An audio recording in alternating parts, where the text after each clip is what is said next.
পঞ্চায়ত আৰু গ্ৰাম উন্নয়নত ছেক্ৰেটাৰীৰ বাহিৰে বাকী গোটেইকেইজনে কণ্ট্ৰেকচুৱেল আৰু মষ্ট টেম্পৰাৰীভাৱে তেখেতসকলক কাম লৈ আছে। যথেষ্ট কাম কৰে এইসকল, বহুত মানে দায়িত্ব JRS আৰু বিভিন্ন অন্যান্য পদ যিসকল আছে গোটেইখিনি মানে আপোনাৰ এমপ্লয় এখেতসকলে বহুত কাম কৰে, কিন্তু সেই হিচাপে এখেতসকলৰ মাননি বহুত কম। মাজে মাজে ৩-৪ বছৰ পিছত সামান্য এটা ইনক্ৰিমেণ্ট হয়, সেইটোও মানে নিয়মীয়া নহয়।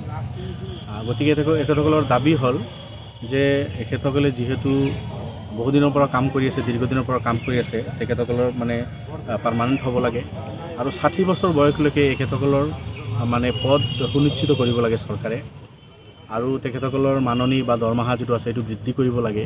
এইটো বহুত কম, মাত্ৰ কিমান পায় এতিয়া ১৮,০০০ মান পায় এখেতসকলে। এইখিনি বহুত কম আজিৰ দিনত, আপোনালোকে জানে। আৰু বহুত আছে তেখেতসকলে নিজৰ ঘৰৰ বাৰী বাদ দি বেলেগ জেগাত, নিজৰ এটা ব্লকৰ পৰা আন এটা ব্লকত তেখেতসকলে কাম কৰে, গতিকে ঘৰৰ পৰা দূৰতো থাকিব লাগে বহুতো, এনেকুৱা আছে। গতিকে হয়, এখেতসকলৰ যিখিনি দাবী বিলকুল যুক্তিসংগত।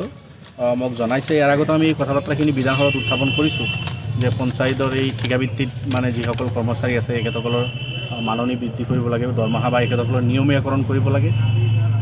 মানে সমকামৰ যিটো দৰমহা দিব লাগে সেইটো নিদিয়ে চৰকাৰে। বহুত মানে এনেকুৱা খেলিমেলি আছে।